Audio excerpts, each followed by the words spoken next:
नमस्कार साथियों, स्वागत है आप सभी का बीपीएससी स्टडी आईक्यू चैनल पर। मेरा नाम है अभिषेक और आज बिहार की खबर में हम जानने वाले हैं एक अवार्ड के बारे में। उस अवार्ड का नाम है राष्ट्रीय पंचायत पुरस्कार। दिया गया है ये बिहार की 3 पंचायतों को। डेफिनेटली कुछ ना कुछ अच्छा काम हुआ होगा, इसी वजह से इसको नेशनल लेवल पर एक्नॉलेज किया गया है, पुरस्कृत किया गया है।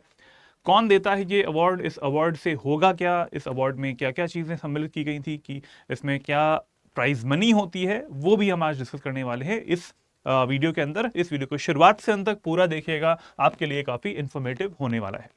चलिए आगे बढ़ते हैं। और आगे बढ़ने से पहले अगर मैं बता देना चाहता हूं कि बीपीएससी स्टडी आईक्यू चैनल को अगर आपने सब्सक्राइब नहीं किया है तो ज़रूर कर लें, जिससे कि आपको सारी अपडेट्स मिल पाए हमारे वीडियोस की, बिहार की खबर की और सब्जेक्टिव जो नॉलेज होती है उसके लिए जो वीडियोस बनाए जाते हैं उनकी भी।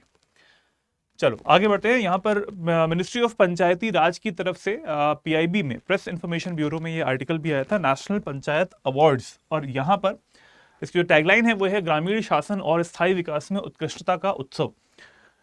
ये दिया गया है 11 दिसंबर की, ठीक है, 11 दिसंबर को ये अवार्ड दिए गए हैं। ये अवार्ड क्यों दिए जाते हैं इनके बारे में हम आज इस वीडियो में जानेंगे।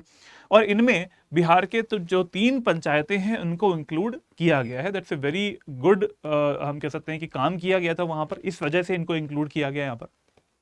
तो चलिए आगे बढ़ते हैं। ये पीआईबी का एक न्यूज़ का आर्टिकल है, तो मुझे लगा कि आपको यहाँ पर इंक्लूड करके दिखाना चाहिए।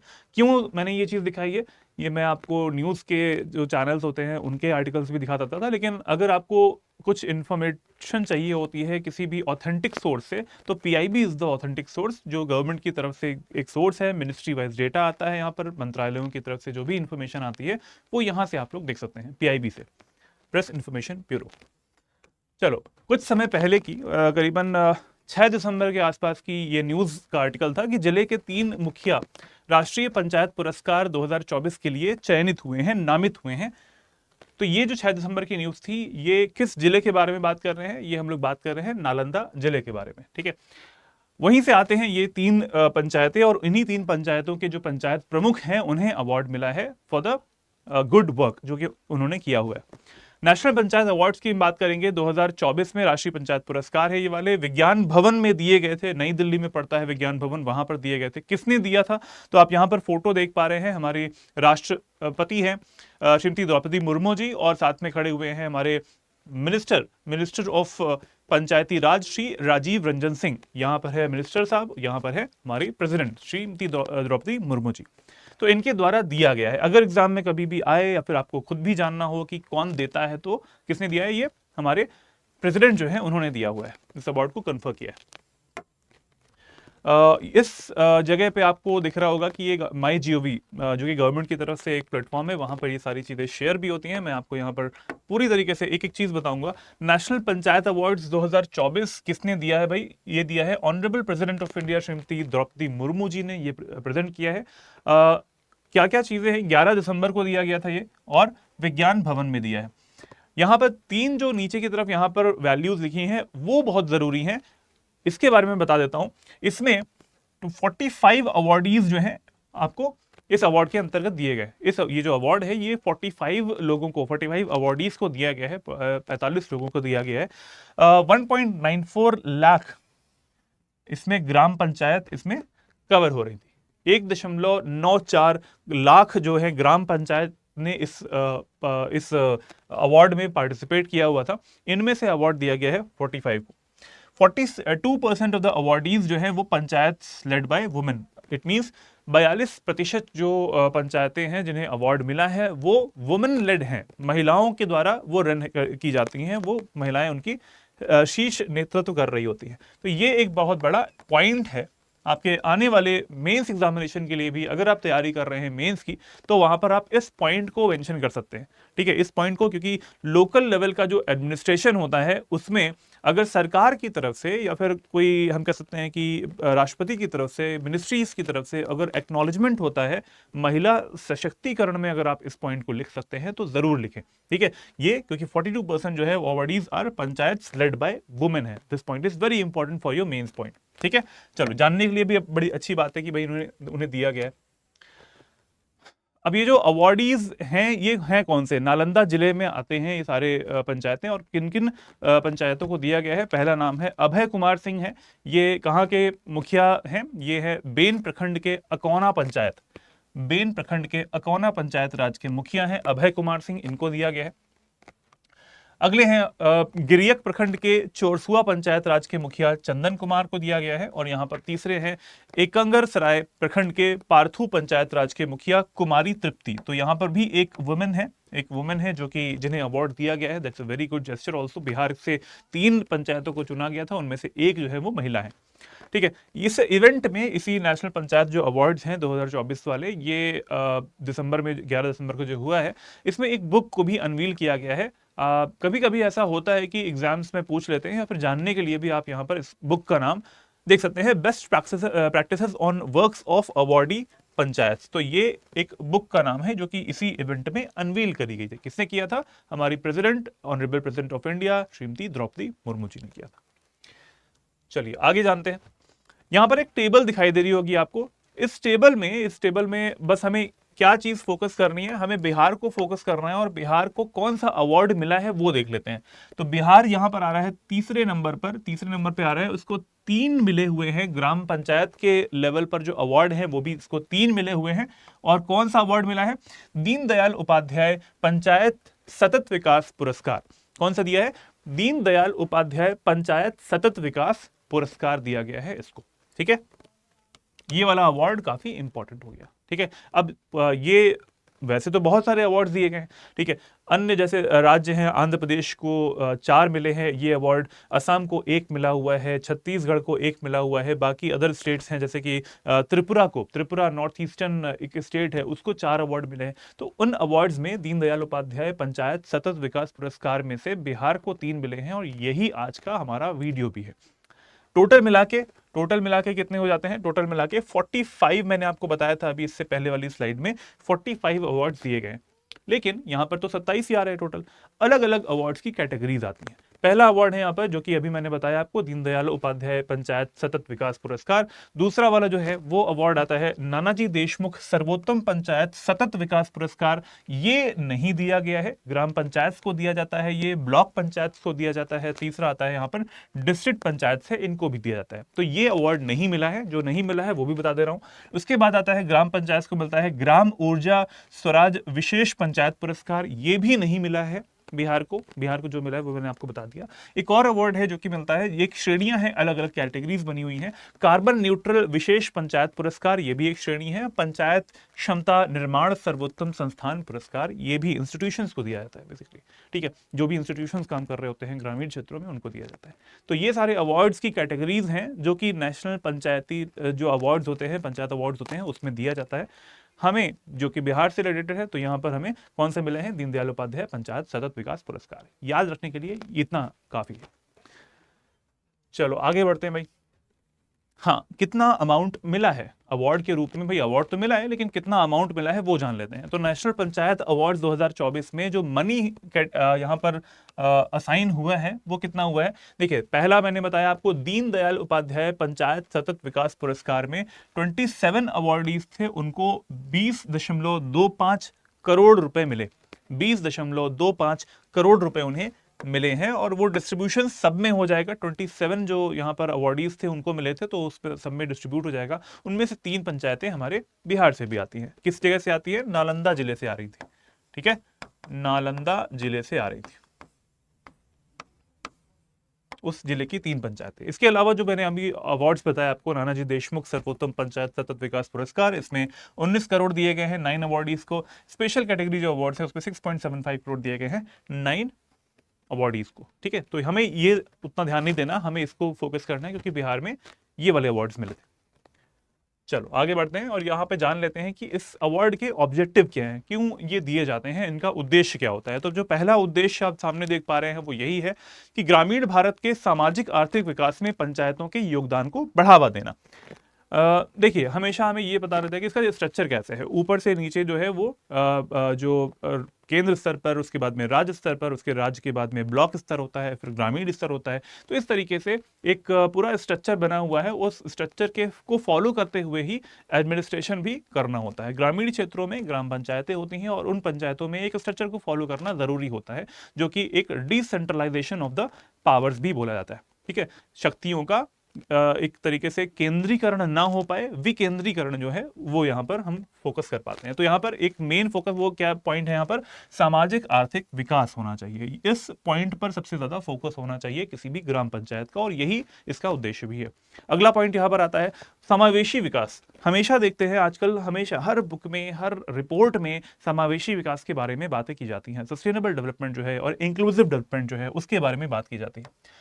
इंक्लूसिव डेवलपमेंट एंड सस्टेनेबल, सतत विकास और समावेशी विकास, इन सब के बारे में बात की जाती है। इसी को यहाँ पर भी इंक्लूड किया गया है सस्टेनेबल डेवलपमेंट में भी। तो सर्वोत्तम प्रथाओं को अपनाने के लिए अन्य पंचायतों को प्रेरित करना। तो बेसिकली अगर अवार्ड्स मिलते हैं, जैसे स्कूल डेज में होता था कि भाई फर्स्ट कोई आ रहा है तो उसको अवार्ड मिलेगा, सेकंड को मिलेगा, थर्ड को मिलेगा, उसके बाद अवार्ड नहीं मिलते, है ना, 10th तक पोजीशन तक अवार्ड नहीं मिलते किसी को। तो उससे होता क्या है कि नेक्स्ट टाइम पे जब भी कोई एग्जाम होता है तो उसमें क्या होता है कि बच्चों के मन में रहता है कि अच्छा हम फर्स्ट आ जाए, हम थोड़ा सा और मेहनत कर लेंगे तो अवार्ड मिल जाएगा। तो ये जो अवार्ड पाने की एक पॉजिटिव अप्रोच के साथ में जो अवार्ड पाने की जो लालसा होती है वही यहाँ पर भी कायम रखी जाएगी, और उसी चीज़ को प्रमोट किया जाता है इन अवार्ड्स के थ्रू। ऑब्जेक्टिव के थ्रू यही रहता है कि अगर आप नेक्स्ट टाइम पे आप कोई और पंचायत होगी वो अच्छा काम करेगी तो उसे अवार्ड मिल जाएगा। यही एक कंस्ट्रक्टिव हम कह सकते हैं कि कंपटीशन की भावना रखना एक प्रकार इसका एक एम होता है। अब जान लेते हैं कि जो अवार्ड्स हैं ये कब दिए जाते हैं। बेसिकली ये जो अवार्ड्स हैं ये बेसिकली नॉर्मली या फिर हमेशा जो है वो दिए कब जाते थे, ये दिए जाते हैं नेशनल पंचायती राज डे पर। नेशनल पंचायती राज डे कब होता है, ये होता है 24 अप्रैल को। नेशनल पंचायती राज डे होता है 24 अप्रैल को। इस साल भी दिया जाने वाला था ये 24 अप्रैल को, लेकिन इस बार जनरल इलेक्शंस हो गए थे हमारे लोकसभा के इलेक्शन से, इस वजह से इन्हें शिफ्ट किया गया और 11 दिसंबर को ये अवार्ड दिए गए थे। ठीक है, तो ये इंपॉर्टेंट है, यहाँ पर एक याद करने वाली चीज है कि नेशनल पंचायती राज डे कब होता है, 24 अप्रैल को होता है। ठीक है, ये जो अवार्ड्स हैं इन अवार्ड्स को रीवैम्प किया गया था कब, 2022 में इनको रीवैम्प किया गया था। रीवैम्प का मतलब है कि यहाँ पर जो उद्देश्यों में कुछ बदलाव किए गए थे, या फिर हम कह सकते हैं कि उद्देश्यों में कुछ नयापन ऐड किया गया था। वो क्या नयापन था, वो था सस्टेनेबल डेवलपमेंट गोल्स का, यूनाइटेड नेशंस का, संयुक्त राष्ट्र का जो एक सतत विकास लक्ष्य है उनको यहाँ पर इंक्लूड किया गया था। और इनको इंक्लूड करने से क्या हो गया था, हम LSDGs, लोकलाइजेशन जो है ऑफ SDGs को यहाँ पर प्रमोट किया जाता है। Sustainable development goals, there are total 17 sustainable development goals, सतत विकास लक्ष्य आते हैं। No poverty, zero hunger, water sanitation, शिक्षा, साथ में हमारे जो हेल्थ होता है उसके बारे में, और इंडस्ट्रीज के बारे में, एवरीथिंग, सारी चीजें यहाँ पर कवर्ड रहती हैं। There are total 17 sustainable development goals. इन सबको निचले स्तर पर बेसिकली देखा जाए कि जो एडमिनिस्ट्रेशन होता है उसका सबसे निचला स्तर होता है यही वाला, और ग्रामीण क्षेत्रों का ग्राम पंचायत है, वहां से इन चीजों को स्टार्ट किया जाए, वहां तक इस चीज को पहुंचाया जाए, यही एम था इसमें। एक और पॉइंट यहाँ पर बहुत इंपॉर्टेंट है, ये वाला आपके एग्जाम्स के लिए भी इंपॉर्टेंट है ये चीज, कि ये जो दिन है वो क्यों मनाते हैं। यह दिन 73वें संविधान संशोधन अधिनियम 1992 के अधिनियम की याद दिलाता है, जो कि 73rd कॉन्स्टिट्यूशनल अमेंडमेंट एक्ट था। कब आया था ये, 1992 में आया था। This is very important line here, 73rd constitutional amendment act 1992 जो 1993 में लागू हुआ था। तो 92 में आया था, 93 में लागू हुआ था, और ग्राम पंचायतों को इसने संवैधानिक दर्जा भी दिया था। तो एक कॉन्स्टिट्यूशनल स्टेटस दिया था इसने पंचायतों को, और now after that the panchayat became the constitutional body. ठीक है, उनके लिए अलग से पूरी तरीके से जो प्रक्रिया होती है वो चलनी थी। संविधान में किसी चीज को इंक्लूड कर लेना, दैट मीन्स उसके लिए अलग से कानून अगर बन गया है तो एक बहुत बड़ा एक स्टेप था डिसेंट्रलाइजेशन ऑफ पावर्स का। पहले क्या था कि भाई केंद्र सरकार है, राज्य सरकार है, उसके राज्य सरकार के अंदर किस तरीके से डेवलपमेंट हो रहा है। अब पूरे मान के चलिए कि जो भारत की स्वतंत्रता थी 1947 से, तब से लेकर 1992 तक, जब तक ये एक्ट नहीं आया था, तब तक बड़ी ही अव्यवस्था थी ग्रामीण क्षेत्रों में, या फिर बहुत ही जो पिछले जो क्षेत्र हो जाते हैं, पिछड़ जाते हैं जो क्षेत्र, उन क्षेत्रों की बात कर रहा हूँ मैं। तो अभी क्या है कि ये कॉन्स्टिट्यूशनल स्टेटस इन्हें मिल चुका है, तो ये एक बड़ा एक पॉइंट था, और इसी वजह से इसको पंचायती राज डे जो है, नेशनल पंचायती राज डे भी मनाते हैं हम लोग 24 अप्रैल को। चलिए आगे बढ़ते हैं, जानते हैं कि कुछ 9 विषयगत जो क्षेत्र है, 9 thematic areas of the sustainable development या फिर सतत विकास, जो कि इन ग्रामीण क्षेत्रों में जो ग्राम पंचायतें होती हैं वो फॉलो करती हैं। तो ये जो 9 पॉइंट्स यहाँ पे लिखे गए हैं, इन्हें जरा देख लेते हैं कि क्या क्या पॉइंट्स हैं यहाँ पर। पहला आता है poverty free and enhanced livelihoods, गरीबी मुक्त और उन्नत आजीविका होनी चाहिए किसी भी ग्रामीण क्षेत्र में या फिर किसी भी ग्राम पंचायत का जो क्षेत्र होता है उसमें ये पॉइंट जो है काफी इंपॉर्टेंट हो जाता है। गरीबी मुक्त होना चाहिए, गरीब नहीं होना चाहिए कोई भी व्यक्ति। स्वस्थ पंचायत होनी चाहिए, हेल्दी रहना चाहिए। ऐसा नहीं है कि बीमारियां पनप रही हैं उन क्षेत्रों में, जो भी वहाँ की लीडरशिप है वो उस क्षेत्र में काम ही नहीं कर पा रही है प्रॉपरली। तो ये एक बड़ा पॉइंट है यहाँ पर। अगला आता है child friendly panchayat. Child friendly, इसके लिए मैं आपको बताऊंगा कि क्या मतलब होता है।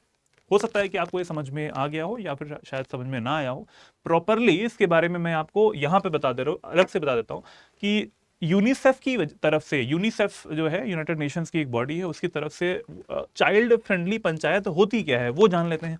तो चाइल्ड फ्रेंडली पंचायत का मतलब है कि ग्राम पंचायत के जो सभी सदस्य होते हैं किसी भी ग्राम पंचायत के, वो बच्चों के अनुकूल जो गतिविधियां होती हैं उन्हें समझ पाएं, उन्हें लागू कर पाएं और लागू करने के बाद में उन्हें बढ़ावा भी दे पाएं। ये एक बड़ा एक फैक्टर होता है चाइल्ड फ्रेंडली जो पंचायत होती है उसमें। अगला पॉइंट यहां पर है माता पिता और देखभाल करने वाले जो कि केयर गिवर्स होते हैं वो बच्चों की मुद्दों के बारे में जान पाए। ठीक है, बच्चों की जो जरूरतें होती हैं उन्हें जान पाए, उनकी जरूरतें पूरी हो पाए, निचले लेवल से लेकर ऊपर के लेवल तक ये सारी चीजें हमेशा ध्यान में रखनी चाहिए। तो चाइल्ड फ्रेंडली पंचायत का मतलब यही होता है, जो कि इसका एक मेजर थीम भी है इस अवार्ड का। बच्चे खुश, सुरक्षित और सम्मानित रहें। Children are happy, protected and respected also. Protected also because आज के समय में आपने देखा होगा कि बहुत सारे ऐसे क्राइम्स हैं वो होते रहते हैं। घर में अगर हैं तो घर में भी बच्चे सुरक्षित नहीं हैं, घर के परिवारीजन जो होते हैं वो या फिर कभी कभी माता पिता भी उन्हें उस तरीके से ट्रीट नहीं करते हैं जिस तरीके से उनका बचपन जाना चाहिए। तो इसके लिए भी एक पॉइंट यहाँ पर इंक्लूड किया गया है कि चाइल्ड फ्रेंडली जो पंचायत होती है वो क्या होनी चाहिए। ठीक है, तो ये सारे पॉइंट्स यहाँ पर थे। जो हमारा तीसरा थीम था वो यही है, चाइल्ड फ्रेंडली पंचायत। चौथा थीम आता है वाटर सफिशिएंट पंचायत। कोई भी अगर पंचायत होती है तो वो वाटर सफिशिएंट होनी चाहिए, वहां पर पानी की कमी नहीं होनी चाहिए। पीने के पानी की कमी या फिर जो रोजमर्रा के काम होते हैं उनमें पानी की उपलब्धता हमेशा रहनी चाहिए। तो ये एक इसका चौथा पॉइंट है। जल पर्याप्त पंचायत होनी चाहिए। स्वच्छ और हरित पंचायत, ये सभी आप समझ पा रहे होंगे इसका क्या मतलब। ये भी इसकी एक पांचवी थीम है, इंपॉर्टेंट थीम है ये वाली। सेल्फ सफिशिएंट इंफ्रास्ट्रक्चर होना चाहिए। आत्मनिर्भर बुनियादी ढांचा यहां पर होना चाहिए। क्यों भाई, क्यों जरूरी है? क्योंकि अगर बुनियादी ढांचा नहीं होगा तो सेल्फ सफिशिएंसी वहां पर नहीं आ पाएगी। ठीक है, अगर उस किसी ग्रामीण क्षेत्र से या फिर कुछ गांव है किसी पंचायत वाले इलाके में, वो उनके लिए प्रॉपर रोड्स नहीं है, वहां पर इंफ्रास्ट्रक्चर के तौर पर देखा जाए कि स्कूल्स नहीं है उस जगह पे, तो वो हम कह सकते हैं इनकम्प्लीट गांव है। ठीक है, इनकम्प्लीट वहां पर ग्रामीण स्ट्रक्चर हमें देखने को मिलेगा। तो वो पॉइंट हमेशा इंपॉर्टेंट, ये पॉइंट काफी इंपॉर्टेंट है। इंफ्रास्ट्रक्चर में, किसी बुनियादी ढांचे में, कोई अवसंरचना में बहुत सारे पॉइंट्स आते हैं, तो वो सारी चीजें फुलफिल होनी चाहिए। और ये अगर फुलफिल होती हैं तो अब हम कह सकते हैं कि सस्टेनेबल डेवलपमेंट की तरफ हम लोग बढ़ते जा रहे हैं, जो कि ये यूनाइटेड नेशंस की तरफ से भी इसको प्रमोट किया जाता है, जो हमारे 17 सस्टेनेबल डेवलपमेंट गोल्स हैं। अगला पॉइंट आता है, 7th थीम है सामाजिक रूप से न्याय संगत पंचायत होनी चाहिए। Socially just and secured panchayat होनी चाहिए। ठीक है, ये एक बड़ा पॉइंट है। पंचायत विद गुड गवर्नेंस, सुशासन वाली पंचायत होनी चाहिए। जो लीडरशिप है पंचायत में, पंच जो बैठे हुए हैं या फिर जो लीडर रहते हैं पंचायत के, वो लोगों के लिए काम करें, अपने लिए काम ना करें कि भाई फंडिंग आ रही है तो अपने लिए ही वो गाड़ियां खरीदने लग गए और जो फंडिंग्स आ रही हैं उनको मिसमैनेजमेंट कर रहे हैं। तो ये सब चीज़ें नहीं होनी चाहिए। प्रॉपर डेवलपमेंट होना चाहिए, सड़कों का होना चाहिए, पानी के लिए, टैप वाटर के लिए एक गवर्नमेंट स्कीम जो चलाई जाती है केंद्र सरकार से, राज्य सरकार से या फिर क्षेत्रीय लेवल पर भी जो भी चीज़ें जिले लेवल पर चलती है, वो सारी चीज़ें लोगों को मिल पाए। फंडिंग बहुत आती है लेकिन पहुंच नहीं पाती है। तो ये पहुंच ना पाने की जो प्रक्रिया है वो आज के समय में भी चलती आ रही है। कई जगहों पे ऐसा हो रहा है, लेकिन बिहार में जो कि 3 पंचायतें हैं, यहाँ ऐसा नहीं हुआ है। यहाँ पर डेवलपमेंट हुआ है और इसी डेवलपमेंट की वजह से इन्हें अवार्ड भी मिला था। आखिरी जो हमारी थीम आती है यहाँ पर वो है वुमेन फ्रेंडली पंचायत। और वुमेन फ्रेंडली पंचायत का एग्जाम्पल यही है कि जो 42% के आसपास जो यहाँ पर परसेंटेज लिखा था वो वुमेन लेड पंचायत हैं जिन्हें अवार्ड भी मिला हुआ है। तो that's a very good gesture. Also women friendly panchayat होनी चाहिए, महिला अनुकूल पंचायत, और महिलाओं का की जो भागीदारी है वो प्रॉपर होनी चाहिए। इन सारे जो हमारे पंचायतें होती हैं उनमें कुछ पोजीशंस होती हैं, उन्हें भी पंचायत में वुमेन्स को भी इंक्लूड किया जाए। तो ये 9 थीम्स हैं जिन्हें इंक्लूड किया गया है, और इन पॉइंट्स पर ही ये जो अवार्ड्स हैं ये भी दिए जाते हैं, और पंचायत अवार्ड जो है इस 11 दिसंबर को दिए भी गए थे। चलो भाई आगे बढ़ते हैं, और ये हमारा टॉपिक आज यहीं पे समाप्त होता है। आज आपके लिए एक क्वेश्चन है, और वो क्वेश्चन थोड़ा सा स्टैटिक वाला है। देखते हैं कि आप इसका आंसर कमेंट बॉक्स में कर पाते हैं कि नहीं। पहला क्वेश्चन है हमारा, Bihar Panchayati Raj act was passed in which of the following years. Bihar Panchayati Raj जो अधिनियम है वो किस वर्ष पारित किया गया था। यहां पर ईयर के बारे में पूछा गया है, किस साल पारित किया गया था, 2006, 7, 4 या फिर 5 में। आपको इसका आंसर देना है कमेंट बॉक्स में 1 लिखकर आंसर कर दीजिएगा। अब आता है दूसरा क्वेश्चन। दूसरा क्वेश्चन आता है हमारा कि भाई किसी पंचायत की पहली बैठक से लेकर उसकी अवधि कितनी होती है। What is the duration of a panchayat from its first meeting. पहली मीटिंग से उसकी जो ड्यूरेशन होती है किसी भी पंचायत की वो क्या होती है। ABCD 3, 4, 5 और 7 ईयर्स लिखा हुआ है। आपको आंसर देना है 2 लिखकर कमेंट बॉक्स में। दोनों प्रश्नों का उत्तर आपको देना है कमेंट बॉक्स में, आंसर कीजिएगा। देखते हैं कि किसका आंसर सही होता है। चलिए, तो ये हो गया आज का वीडियो। 2 क्वेश्चंस भी मैंने आपको दे दिए हैं। अगर आपको इसका PDF चाहिए तो मेरे टेलीग्राम चैनल पर आप जा सकते हैं, that is learn and grow with Abhishek. Discussion group यहाँ पर लिखा है, और ईमेल आईडी इस जगह पर लिखी है। आप इस ईमेल आईडी पर ईमेल करके भी मुझसे कुछ क्वेश्चंस जो हैं वो पूछ सकते हैं। QR कोड को स्कैन करके it will direct you to this Telegram channel. इसके अलावा अगर आप बेस लेवल से तैयारी करना चाहते हैं अगले आने वाले एग्जामिनेशंस की, जैसे कि 71st BPSC है, 70th BPSC तो अभी हो चुका है प्रीलिम्स का, और ऐसी भी न्यूज़ आ रही है कि एक सेंटर जहां पर ऐसा न्यूज़ आई थी कि वहां पर पेपर लीक हुआ है, तो उस सेंटर के जो परीक्षार्थी हैं वो फिर से परीक्षा देने जाएंगे, और उनके लिए री एग्ज़ाम करवाए जाने की ऐसी सूचना आ रही है। इसके बारे में अलग से मैं आपको इन्फॉर्मेशन देने वाला हूँ कुछ समय बाद। और यहाँ पर देखिए, ये मैं बात कर रहा हूँ फाउंडेशन बैच की, जो कि स्टडी IQ आप सभी लोगों के लिए लेकर आया है। और अगर आप बेस लेवल से तैयारी करना चाहते हैं बिहार PCS की, तो बैच 12 जो कि आज से स्टार्ट हो रहा है, आप उसमें एडमिशन ले सकते हैं। आज से स्टार्ट हो रहा है, अभी भी समय है, ले लीजिए, क्योंकि इसमें आपको मिलने वाले हैं लेक्चर्स, वीडियो लेक्चर्स मिल जाएंगे, जैसे कि मैं वहाँ पर आपको पढ़ाने वाला हूँ। इसके बाद हम आपको रिकॉर्डेड फॉर्म में भी वो लेक्चर्स दे देते हैं। मेंटरशिप इसमें मिलती है। मेंस की प्रिपरेशन के लिए डेली आंसर राइटिंग का इसमें फीचर है। आपकी मेंस की प्रिपरेशन साइड बाय साइड होती रहेगी। साथ में टेस्ट सीरीज दी जाती है प्रीलिम्स की, और आपको कंटेंट भी दिया जाता है। तो बिल्कुल भी देर नहीं करनी है आपको। अगर ज्वाइन करना है तो जल्दी से कर लीजिए। जितना जल्दी कर लेंगे आपकी पढ़ाई उतनी जल्दी स्टार्ट हो जाएगी। 16 दिसंबर आज की तारीख को ये बैच स्टार्ट हो जाएगा। आप ज्वाइन कर सकते हैं, और बिल्कुल जल्दी से जल्दी ज्वाइन कर लीजिएगा। AKS लाइव कोड को लगाना ना भूलें। इस कोड से आपको मिलेगा इस कोर्स पर मैक्सिमम डिस्काउंट। ठीक है, इस टाइम पे मैक्सिमम डिस्काउंट आई थिंक मैंने चेक किया था 12,499 से भी कम है। आप जाके इसको चेक कर सकते हैं वेबसाइट पर। नीचे दिए गए नंबर पर भी कॉल कर सकते हैं, आप वहां से भी जान सकते हैं कि भाई तैयारी कैसे की जाए। काउंसलिंग बेसिकली आपको मिल जाएगी नीचे दिए गए नंबर से, आपके स्टेट PCS एग्जाम्स के लिए भी। तो बिल्कुल भी देर ना करें, जल्दी से जाएं स्टडी IQ की वेबसाइट पर जाके इस कोर्स को परचेज कर लें, अगर आपको तैयारी करनी है बिल्कुल बेस लेवल से। और AKS लाइव कोड को लगाना मत भूलिएगा। Lastly BPSC study IQ channel को सब्सक्राइब कर ले, जिससे कि आपको सारे अपडेट्स मिलती जाए। मिलते हैं अगले वीडियो में। Jai Hind, Jai Bharat, take care everyone, good bye.